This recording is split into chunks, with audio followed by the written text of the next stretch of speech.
Well, students, right here again. Today we got notes for section 4.1, studying atoms.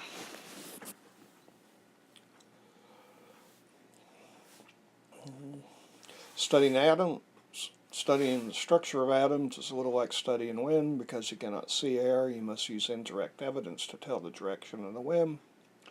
Atoms pose similar problems because they're extremely small. Even with a microscope, scientists cannot see the structure of an atom. Ancient Greek models of atoms.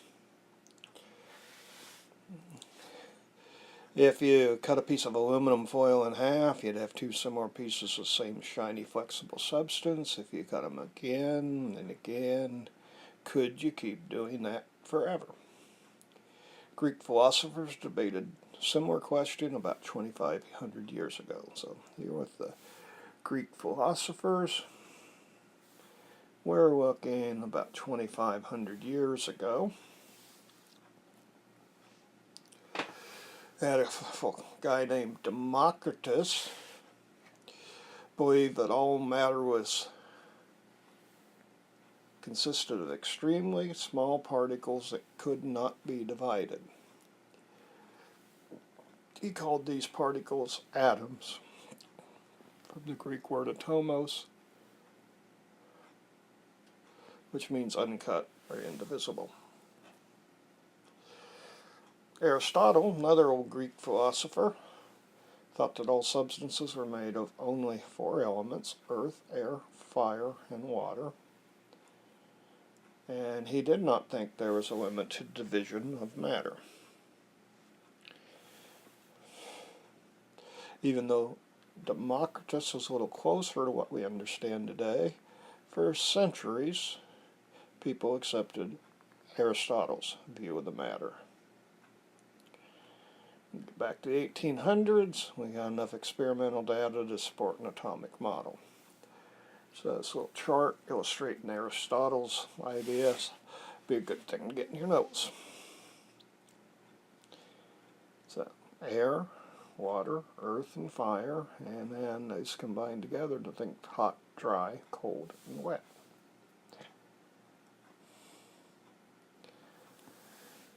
Then we move up to Dalton's atomic theory, and Dalton proposed a theory of matter that's made up of individual particles called atoms which cannot be divided. So essentially what Democritus was saying a long time before. The key difference is Dalton had some evidence. Dalton studied the behavior of gases in the air, and based on the way gases exert pressure, Dalton concluded that a gas is made of individual particles. Measured the masses of elements that combine when compounds form, and the ratio of the masses each time was always the same. So compounds have a fixed composition.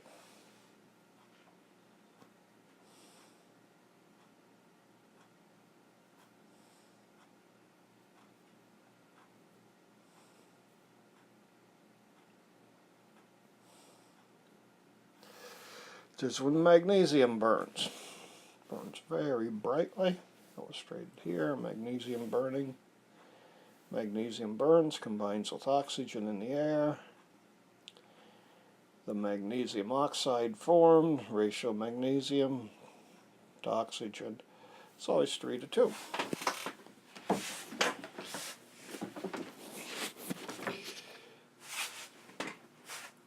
Magnesium dioxide has a fixed composition. So Dalton's theory said all atoms are composed of elements. All atoms of this element have same mass, and atoms of different elements have different masses. Compounds contain atoms of more than one element. In a particular compound, atoms of different elements always combine in the same way. These are key points of Dalton's atomic theory. This is the basis for our current understanding of what an atom is. Not everything Dalton said was correct, but he had a good basis for us to start on. And it's been changed over the years to get to our current atomic theory. Dalton made some wooden spheres as a model to represent atoms of different elements. So tiny solid spheres with a different mass represent each kind of atom.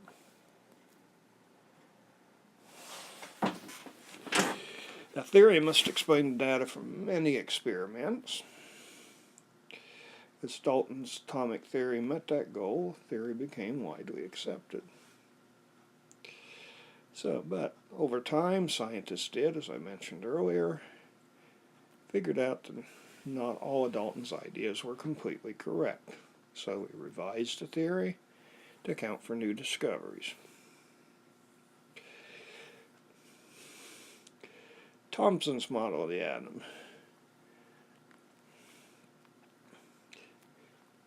Thomson's experiments provided the first evidence that atoms were made up of even smaller particles. So Dalton did his work in the early 1800s.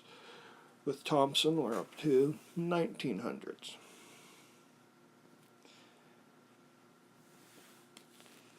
So, when some materials are rubbed, they gained the ability to attract or repel other materials, said to have either a positive or negative charge. Like charges repel, push apart, opposite charges attract or pull together.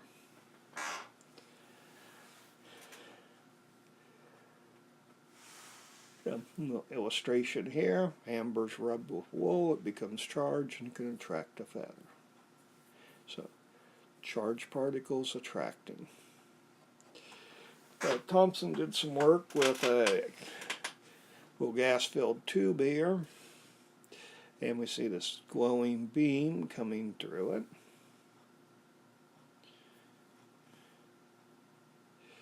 When it was brought to positive and negative plates were brought up next to it, the beam curved towards the positive plate.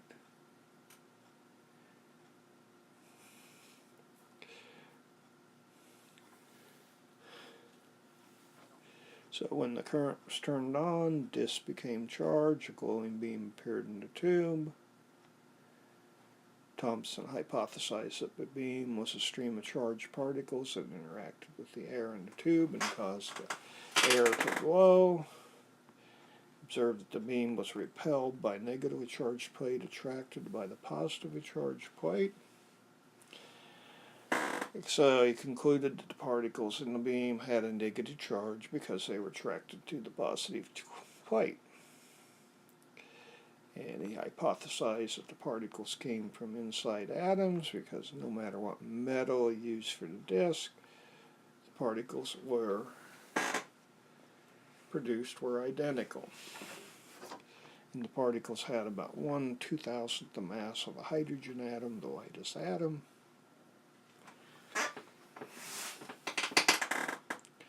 So Thomson revised Dalton's model to account for these subatomic particles. Atom has neither a positive nor negative charge, but there always must be some positive charge in the atom. So he came up with the idea that the atom was filled with a positively charged mass with little negative charges scattered throughout it. This is generally called the plum pudding model today, named after an English dessert of the time of Thomson. Maybe you might think of it as a chocolate chip ice cream model.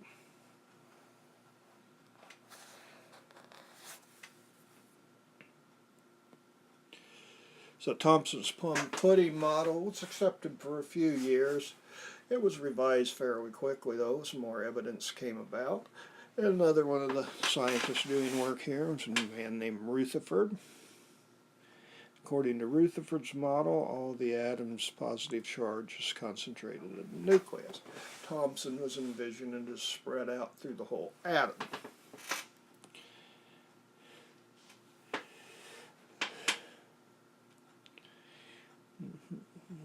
Rutherford did an experiment that's kind of come to known as the gold foil experiment.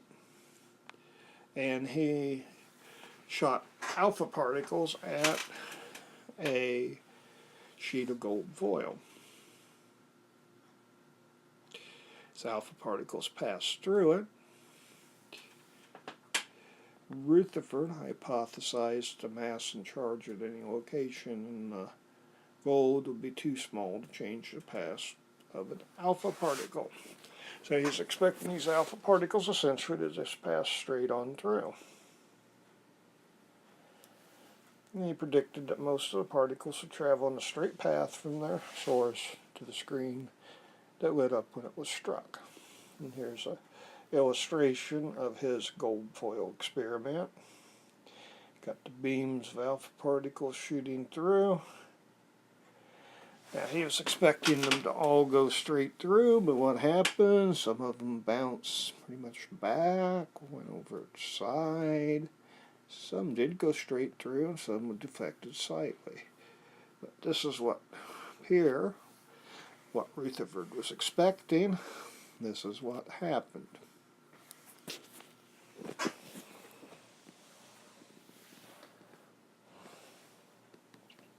So the alpha particles who passed or deflected must have come close to another charged object. Closer they came, the greater the deflection. But many alpha particles passed through the gold foil without being deflected, so these did not pass close to a charged object. Thomson's model didn't explain the evidence from Rutherford's experiment, so Rutherford proposed a new model.